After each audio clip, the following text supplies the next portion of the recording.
He recovers himself later, and he sees the monster again. He wonders if he has lost consciousness earlier. He is resting by a tree, and the monster walks towards him. He realizes that he has received a direct attack from the Cerberus, and he can feel the pain in his left arm. He even wonders if his left hand has been ripped off completely. He checks his hand, and luckily for him, his left hand hasn't been ripped off completely. It's only the case that the hand has been injured terribly. He knows that the Cerberus is actually injured, but he didn't expect that the monster will just stop at injuring his arm when he can pull it off. So he says that for him to stop at just that, then it must be the effect of the river Styx that he has dipped himself in. He screams in appreciation for the river because that's the only reason he has an arm right now. The monster tries to attack him again, and he jumps away. He claims that his damage is still remaining, and he won't be able to survive a second hit if he takes a second hit. He knows that's a difficult voyage, but as an experienced hunter, he has to find the best way out of a situation like that, and the best possible decision he can opt in for is to run with his tail tucked between his legs. He knows that if it wasn't for the fact that the monster was actually injured, he would have been torn apart already, so he has to thank the barbarians tribe that is over the mountain. As he runs, the monster chases him. He keeps running, having in mind that if he gets past the iron fence, he will be out of the restricted area. As long as he can get to that safe place, then you can call it his win. But if he gets caught before he gets there, it's obvious he is going to die. He keeps running as the monster angrily runs after him.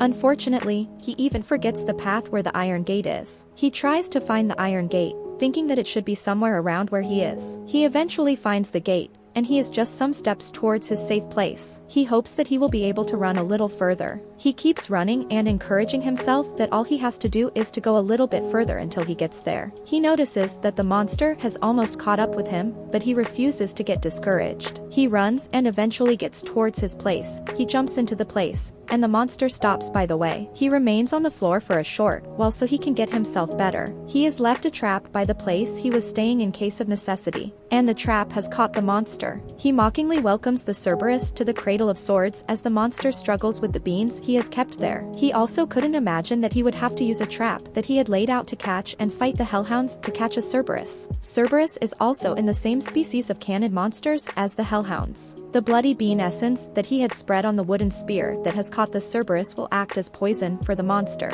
After the monster struggles for a little while, especially in his sick state, he starts foaming, and the poison starts affecting him. Instead of dying, the monster screams in anger. Vicar knows that since it is a high-ranking demon, he wouldn't die instantly, so he throws a spear at the monster. After throwing the spear, he starts walking toward the monster. He counts each of his steps, so he carries the first step, the second step, the fourth, the fifth, and the sixth, and when he gets to the seventh step, the monster has given up. The monster dies just on his 7 steps, and he acknowledges that the rumors he has heard are true. He reveals that the wooden spear he has thrown at the monster is different from regular spears. It's a spear that is laced with the bloody mamba's venomous fang that won't let his victim walk more than 7 steps once he has been bitten. He reveals that he has kept the venom when the mamba snakes have visited him as a kid, and says it is a good thing that he has kept it. He can feel the energy of the Cerberus seeping into his body, and he is glad that, finally, all 3 heads in the Cerberus are dead. His issue now is how he will carry the monster back to the village. That is because the cause of the monster's death will be quite obvious. So many of the Guardian Knight who has seen him carve the wooden spear will be his witness if people do not believe him. He remembers that there is something else he must do. He knows that the Cerberus are gatekeepers that protect their territories, and the Cerberus must have been protecting its dungeon somewhere nearby. He says that a dungeon is a mysterious place that harbors treasure, and sometimes powerful monsters use them as their lair. He says that since their gatekeeper is gone, the dungeon is probably empty, and he is sure that by spreading the feces of the Cerberus, he will be able to avoid battling small monsters, so he takes some of the feces of the Cerberus. He thinks of the best way he can find the dungeon. He looks at his surrounding, and he finds dried soil, rotten leaves, and moist roots. He also sees footprints and drools. He plans that he will backtrack the footsteps of the monster till he finds the dungeon. He walks along the forest, tracking the footsteps, and he eventually sees the dungeon. He realizes that it is the dungeon Cerberus was guarding before his attack, and he recalls that he was also at that dungeon before his regression. He recalls that they will discover the dungeon in about 10 years, but by the time they find it out, it will be completely empty. But at that moment, the dungeon is not empty. He enters the dungeon, and by the gate, he can sense the mana that is underneath the rotten surface, so he is certain that the dungeon hasn't been cleared yet. However, he doesn't see any light around yet, so he realizes that the dungeon is deeper than he has thought it was. He keeps walking, and he is excited, thinking about what kind of treasures will be waiting for him inside the dungeon. As he walks further, he sees that there are veins of ruby minerals throughout the area, and he says that it must be connected to the Red All Mountain. As he gets toward a part of the mountain, he eventually sees the light. He wonders if that's the entrance to the dungeon. He enters through the path of the light, and he sees a shining crystal. He says that the dungeon's interior is bright. He feels like the mana is imbued into the ruby to emit light. He goes nearer to the crystal, and he notices that someone has been to that dungeon before him. He sees some dead skeletons there, and he notices that the injuries on the skeleton are from stabbing, and they are dried brown blood stains. From researching and script writing to editing and mastering our best manhwa review channel, I will work hard to roll out the highest quality manhwa entertainment videos twice or more a week. If you like what I do here, please consider supporting the channel. To learn more about how to support the channel, check out the link in the description box down below, and if you can't give or simply don't even feel like it, that's okay too. I am just happy you're here. Thank you so much. He bends down to check the stains, and when he touches it, he sees that the stains are old, and it must have been a while. He sees a letter on the floor, and he picks it up. He reads the letter where the writer says it doesn't matter what his name is, but he will just call himself Cain because there is no need for him to dirty the pure white paper with his name. As he reads the letter further, he sees that the handwriting is that of the Baskervilles family, and he wonders if the dead man is also a Baskerville. The letter continues, and the writer says that he is writing the letter so that the future generation would not make the same mistake as he has done. He says the stone chambers have been talked about within the family as a legend. He says that his brother Abel and himself coincidentally came across that place, and they raided the dungeon, which consisted of countless of trials. They killed many monsters and arrived at that chamber to find the final assignment of the place. The assignment tied their feet there for a very long time, and they remained there for 3 years. He wonders how much they have wanted the treasure for them to remain there for 3 years. He feels the final assignment must be somewhere in there. He feels the assignment, but is the crystal there? He sees an inscription on the wall, and it says, when entering, it's 1, but once inside, it's 2. When leaving, it's 1. The writer says that he and his brother contemplated over the text for a long time. In the end, they came to a conclusion that he and his twin brother were one in their mother's womb, but when they were given birth to, they were separated into 2. So they believed that in order for them to take the dungeon's treasure, they needed to become one again, which means only one of them could leave with the treasure. After a fierce battle between the both of them, he ended up killing his brother. After killing his brother, he remained the only one left inside the stone chamber. Despite that he is already just 1, there is still no chance for him to enter the dungeon. He wonders why he couldn't take out the treasure, especially because they have gone from 2 to 1, just as the inscription has said. He is angry that after killing his brother, he still doesn't have the treasure. In his moment of regret, he decides to leave the dungeon, and he wants to tell those who are brave enough to find the place to leave immediately because there is nothing for them to obtain from that devil's den that only serves to taunt humans. After Vicar finishes the letter, he gets the conclusion,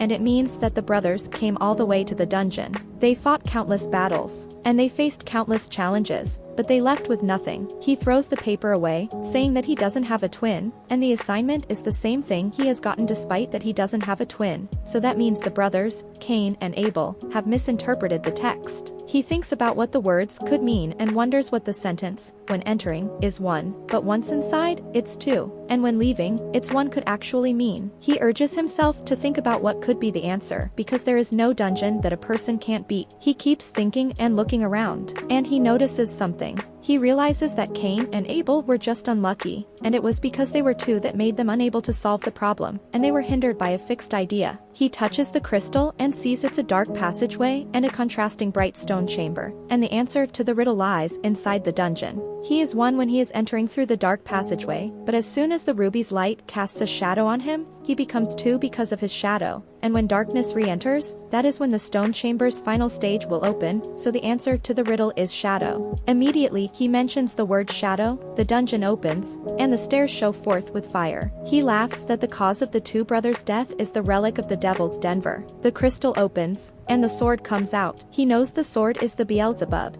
and he sees an inscription that only those with the Baskervilles' blood will be able to take the Beelzebub. He looks at the sword, wondering if that's where the name Beelzebub originated from. He recalls seeing an illustration of a picture book once during the childhood of his past life. It's the inscription of the gluttonous fly called Beelzebub. The fly is an unprecedented great monster that invaded the continent in the old legends. The Devil's Holy Constellation, also called the Seven Calamities, came with it. In order for them to stop the seven calamities, the seven families had stepped up to take on a Devil's Holy Constellation, each per family. So each family takes up a constellation to fight against. And the Devil's Holy Constellation that the first Baskerville patriarch fought against was the gluttony Beelzebub. The remnant of the Beelzebub was stored in the lands of Baskerville, and Beelzebub's demonic energy was said to have lured monsters. He knows that story is an old legend that no one believes till now. However, that legend was true, and the blade which he has now found was later taken by the demon clans. That resulted in countless death among humans on the battlefield. But he is sure that won't happen in his new life, because the sword which has caused the fight in his previous life now belongs to him. He tries to carry the sword, but he finds it difficult. He raises the sword confidently, and although it weighs his arm, he feels some impact on his hand and feels it's breaking. The impact keeps entering his body until it looks like it's disappearing.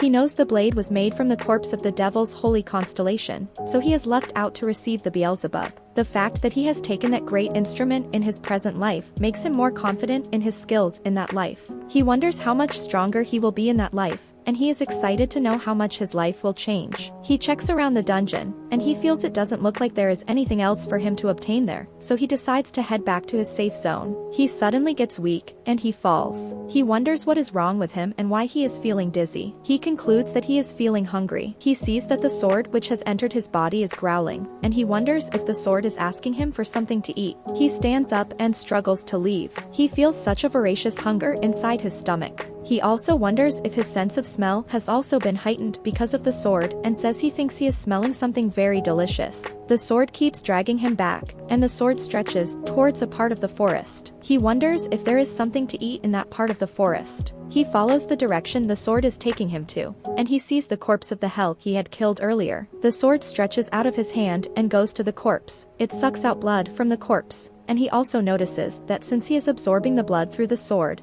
he can also feel his inside reverting back to normal. He assumes the sword has been starving for a long time when he is under the crystal. He hopes that the La Rouge Etilanoir mountain's tree and soil, which was being dried up, wasn't because of the sword's anger. He wonders how much he is going to have to feed the sword in order to console its eating disorder. After the sword finishes eating up the monster, he returns back to Vicar's body. The status of the blade comes out. The sword is named Beelzebub, Glutton of Flies, and he has 3 slots of abilities. His first slot has been filled with the Hemorrhage Hellhound class B+ that he has eaten and stolen from his food, and his 2 other slots are still empty. He wonders if what he has just seen is the Beelzebub's inherent ability. He remembers that Beelzebub is said to possess the power to absorb the opponent's skills into its own. His absorption amount was nearly infinite, and countless people are said to have lost their abilities and turned obsolete. However, due to it being hazardous, he can only steal up to 3 abilities for the main time. The Hellhound's Hemorrhage is a skill that constantly pumps out the blood of the opponent. Even through the smallest of wounds, Vicar feels if he can actually steal abilities, then he will be the best. He sees that the sword keeps trying to devour the Hellhound. He tries to caution the sword that he can't devour the monster completely because if the sword goes around, eating up every animal he has found around. At one point, Vicar has to hit him and beg him to stop. After eating as much as he can, he eventually fills his 3 ability spots. The first spot now belongs to the Burn Injury Cerberus A+, the second slot is to the Hemorrhage Hellhound, and the third one is for high-speed regeneration, which he got from the sewer rat. Vicar wonders where he has gotten the high-speed regeneration from, and he sees that underneath the Cerberus, and he sees that the sword has consumed the sewer rat. He feels it's a great achievement to have acquired burn injury from the Cerberus, and since thermalgia is one of the worst pain that a human can experience and it would be much worse than Hellhound's hemorrhage. He walks away, and he says now that he is done preparing all the monsters that he wants to submit for the practical examination. Then he will wait over there and rest until the examination is over. Eventually, when the examination ends, all the young hounds who completed their examination returned to Baskerville, and the evaluation of the examination followed immediately. The young hounds received a shield, sword, or even necklace as their rewards, and they were produced from parts of the monsters they hunted during their practical examination. One of the monsters that a young hound had hunted astonished all the Baskervilles that were present at the evaluation. Hugo comes there and asks them who has haunted the monster, which turns out to be the one Vicar had haunted. The butler tells Hugo that it was Vicar from the 8-year-old class that had accidentally to the restricted area during the practical examination, and he had hunted the Cerberus with the A+ rating. Hugo knows that the Cerberus is a high-ranking monster even the family guarding knights tend to avoid, so the butler tells him that according to the report he got, the monster was wounded by the barbarian tribe. On top of that, Vicar applied poison to his wooden spear. However, Hugo wonders what kind of poison could Vicar has used that was lethal enough to kill Cerberus and asks how Vicar was able to obtain that kind of poison, but the butler tells him that he has nothing more to report and that was all that was reported in the hunting journal. He says he also wanted to ask Vicar how he had done it, but Vicar returned to his hostel, stating that he was very tired and that he needed to rest. Hugo comments that Vicar is already so sly, but he refuses to take offense because he knows information is power and power is a person's worth. The butler also admits that he was sincerely shocked and that he couldn't imagine that a master that was named Van, and not Lorlau, will be so talented, but Hugo tells him that he doesn't know anything. He tells the butler that he isn't like the previous patriarch, and when he raises a hound, he doesn't discriminate against them based on their bloodlines. The butler wonders if Hugo is concerned about his second son, who's preparing for isolation training. He apologizes to Hugo for the comment he has made, and Hugo says it's fine. He tells him that he needs a mood booster, so they should summon Vicar for him. Vicar appears before Hugo, who says he heard Vicar has caught a Cerberus during his practical training. He asks Vicar how he had done it, and Vicar narrates that he kept chocolate on his wooden spear. Hugo wonders how chocolate could kill a monster, and he explains that for canon monsters, chocolate is a lethal poison. Hugo remembers that he has actually asked for chocolate earlier and asks him if that was the reason he requested for chocolate, so Vicar says yes. The butler doesn't understand how the conversation is going. He feels they are getting right into the topic without so much greeting, and the conversation is looking like one between a father and his son. Hugo asks Vicar why he didn't respond to the same question properly when the butler asks, and Vicar says the reason he hadn't responded is because the butler isn't his master. Shockingly, Hugo asks him who is his master, and he says since he belongs to the clan, the master of the clan is his master and no one else. Hugo is impressed. He tells Vicar that he has learned well, and as a reward, the corpse of the monster he has hunted will solely belong to him, and additionally, if he has a wish, he should ask and it will be granted because he is the best student. Vicar is glad that he will finally be able to obtain what he wants. He tells Hugo that he will like to gain access to the 10,000 Epistle Library. The 10,000 Epistle Library is one of the largest libraries in the Empire. It is located deep within the heart of the Baskerville clan. Hugo wonders what he wants to enter the library for, so Vicar tells Hugo that if he doesn't get permission, then he will give up on the request. He decides that if they don't allow him, he will have to sneak in. Luckily, Hugo tells him he may enter. He tells him that when he gets there, he should read the Baskerville 6 technique, which is located within the 6th restricted zone deep inside the library. Vicar doesn't believe what is going on because the Hugo he knows won't allow a bastardized. He knows there has never been a case that an illegitimate child with the Van middle name was allowed to go past the 4th technique. However, Vicar consoles himself and says it's just the 6th technique. Hugo's current cultivation level is the 7th technique, and before his regression,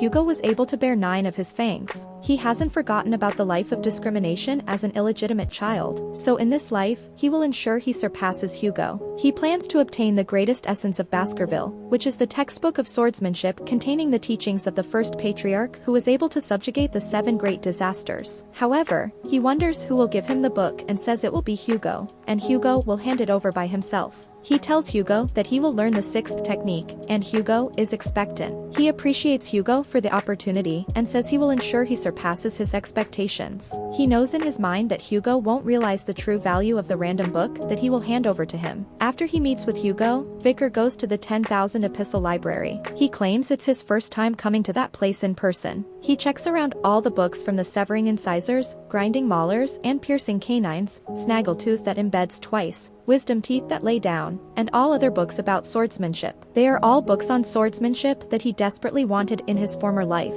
and they are all there in his presence. He explains that no matter how much mana an illegitimate child of Baskerville had, they can't learn any swordsmanship that is superior to the fourth technique. In order to ensure that the children who become hounds don't bare their teeth toward their master, the Baskerville family implemented the rule as a defense. Also, quick reminder as we are going through the recap, if you are new to the channel, some of you watching are not already subscribed, and if that's you and you want to guarantee you're always up to date with all good content like this, so feel free to hit that subscribe button and join us on the road to 1 million subs. And if you enjoy the video, or if you found it interesting, let me know by dropping a like and comment on it as well, would be seriously appreciated.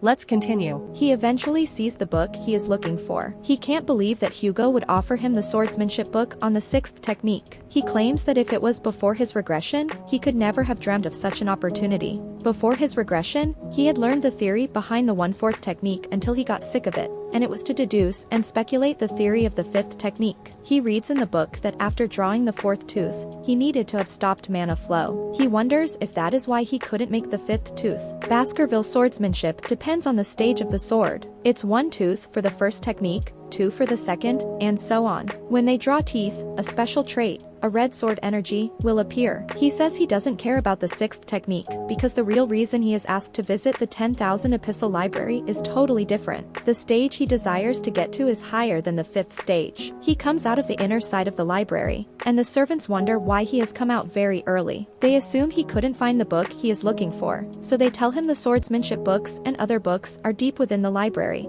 and if he has forgotten something, they can get it for him. However, he tells them he has finished what he came there for. They wonder if that is possible, and they advise him that he should remain there and at least look around a little. He says that before he leaves, he is also thinking of reading other books so they don't have to worry about him and they can continue all they have to do. He enters the directions that are filled with miscellaneous books. The servants wonder why he is going to a place filled with miscellaneous books, and they say if they are the ones in his situation, they will read about textbooks on swordsmanship that are deep within the library. They wonder if he doesn't know the worth of the books because he is still young. He knows all they are thinking about, but he decides to leave them to their thoughts because they don't know that among the dusty miscellaneous books lies a hidden treasure. He goes there, and he finds the book he is looking for, The Lurking Ambush. He is sure that as the book, it's a book on the basis of the first technique that the Baskerville children don't even read due to its ripped pages, so they believed it was a useless miscellaneous book. But he knows the book's true worth. Before his regression, in the Hound squad that he was affiliated with, he found a strange relic in the dungeon that was on the border of the Law Rough at Lenore Mountain. The relic has a page from a swordsmanship textbook. It was a single ripped page and a page with Baskerville's handwriting on it. They brought the page to Hugo, who found it remarkable, so he went through the whole library trying to find the book that matched the page, and it turned out the page was from the swordsmanship book A Lurking Ambush. It was a book that the Baskervilles' ancestors wrote in the Baskerville 10th technique. Hugo,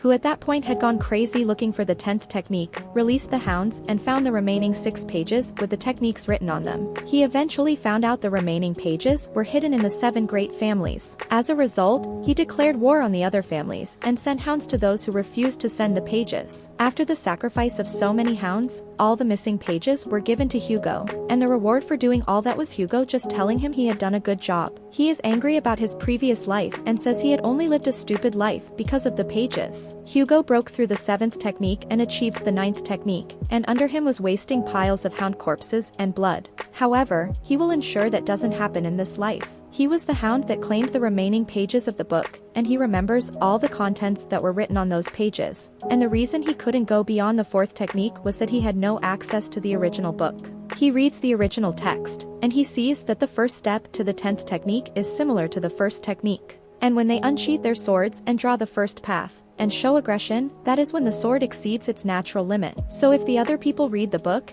it will seem like the book doesn't make any sense. But the moment they use the missing pages and fill in the blanks, the false and misleading information turns into an amazing masterpiece of a book. He had reached the highest level of graduator aura and the highest level of the 4th technique before he regressed. So before he turns 15, he needs to reclaim the power he had before his regression. He eventually cautions himself to stop later in the day. He wonders if he has focused for a whole day. Because of his level of focus, he was able to memorize the book's content from start to end. He can't feel the presence of the guardian knights, so he tries to practice, but he realizes that he can't draw 10 teeth with his young body. But if he does it now, he will be able to activate the 5th technique that he was unable to reach in his last life. He tries to train, he thinks of his previous body and the power of the sword, and he draws the first Baskerville technique, after which he goes to the 2nd technique and also the 3rd. He tries the 4th technique too, remembering that he could only stop at the 4th technique in his previous life. He admits that his previous life was so pathetic. After all his hard work in that life, he was only able to obtain the highest level of graduator aura, but he wasn't able to learn a suitable sword technique, so the people of the direct bloodline were hostile toward him. There was only one reason he couldn't go past the stage of the 5th technique, and it was because he was born as an illegitimate child. He decides that he will never live that kind of life again. He tries to activate the 5th technique, but he still feels weak. He was able to draw the 5th tooth, so that was enough for him to be glad. He felt like something hot from deep within his heart emerged and shot up to his neck. He is so happy at the fact that he can do the technique,